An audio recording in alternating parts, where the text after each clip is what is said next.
Hi, thank you very much. I'd like to start out by asking everyone to power down their devices during my talk.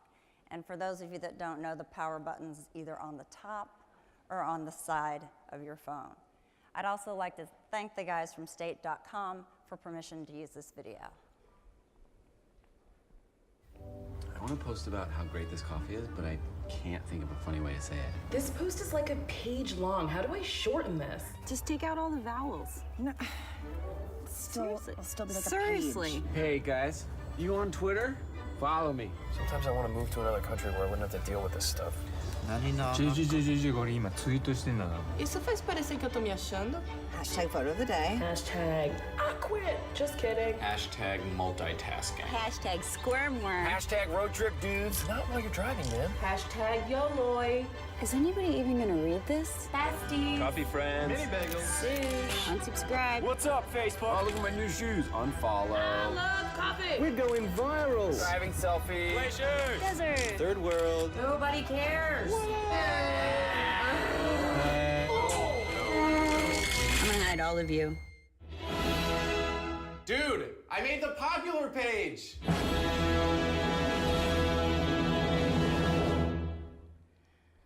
So I want to talk about three things tonight. How social media is disconnecting us, what's happening now, and how we can do better. Gallup took a poll in 2001, and every average American said that they had 10 really close friends. The same poll this year said we had 2. So what happened? Where did everybody go? And I think we know where. I think we've all seen this by now, maybe even been a little guilty of it ourselves. I see families like this out to dinner all the time, and it drives me nuts. And I see couples on dates, clearly together, but on their cell phones. It's one of the strangest things I've ever seen. But to me, what does this say when we are together? To me, it says that there's someone, anyone, on the other end of this screen that's way more important than you, who's right in front of my face. There's a study by Mary Meeker that says we touch our phones or check our phones 150 times a day. And we upload 1.8 billion pictures to Facebook. That's a little over a sixth of the population a day for pictures. Remember when the internet was new? Those of us that do. That was really actually only about 25 years ago, if you can imagine. I remember when we had pagers. Time seemed a little simpler back then.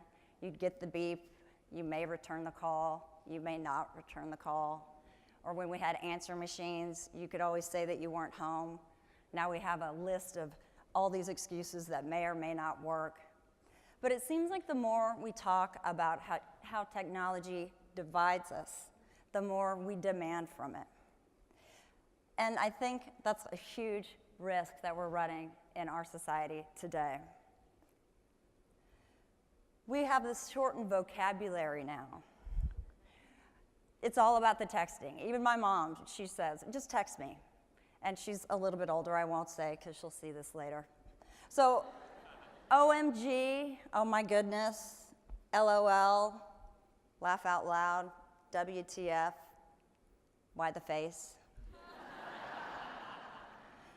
So when we abbreviate our vocabulary, what we risk is losing the nuances, subtleties, and intimate parts of our personalities that make up our very rich American vocabulary. And with that shortening, we lose and run the risk of not being able to fully express ourselves and communicate as we move forward. And that losing our vocabulary equals a potential loss of being able to express ourselves. How many times does anybody look in horror when their cell phone rings with the personal call? A whole conversation starts happening in your head when it rings. Tiffany, why is Tiffany calling? What does Tiffany want? Why is she calling me? And then you have that last ringtone moment where you know you have to pick up that phone or let it go to a voicemail you may or may not check. Hey, Tiffany, what's up? The whole time thinking she could have completely texted this whole message to me. If I asked everybody in here if they could take their phone, set it down, and walk away for an hour, could you do it? An immediate sense of panic comes over us. We will turn the car around even if we are halfway to our destination just to go back and get our cell phones. I had a BlackBerry, which I adored, and I kept it for a really long time. But you guys remember when we had Blackberries, don't you? What did we call them back then? That's right, crackberries. So it's no surprise where we've landed ourselves now. So I took my BlackBerry into the Apple store when everybody else had their Apple phone, and the transition was more than I could bear, experiencing phone shame. And I went in, and of course it was completely jam-packed at the Apple store, and this cute kid comes up to me and he's like, "May I help you?" And I said, "Yes, you can. I would like a phone that could do this." So I took my BlackBerry and I threw it on the ground, but pop, pop, pop, it goes all the way across the store. Everybody just stops in the store, gasps, and I walk over and I pick it up and I said, "See, the screen's fully intact and it still works." And he just looked, not missing a beat, and he said, "We don't have a phone that can do that." A new study out by the Cohen's Children's Medical Center in New Hyde Park, their study says this year that texting while driving is now the #1 cause of death for teens, more than drinking and driving. So what this means is there's a lot of drunks on the road. I was speaking to some high school students, and of course, you know, they're always willing to make some sort of bargain, and they raised their hand and they said, "Well, what if you're at a stop sign? Or what if you're at a stoplight?" And I said my message was, I don't think there's really anything that can't wait until we get to our destination. And don't forget, if you send that text at the stop sign, they're probably gonna text you back while you're driving. So maybe not the best idea. And I'll give you an example. If you're driving 55 miles an hour and you look down at your phone for 5 seconds, you've just now driven the length of an entire football field completely blind. And it's not just our kids, it's us as well. We are constantly at work, constantly connected, and constantly distracted. Every one of us thinks of some sort of extreme vacation we need to go on, where we may say to our bosses, "You know, I'm gonna go on a very extreme vacation. There's just absolutely no way I can return anything during the day." But you're still expected to go back to the hotel and return your work emails.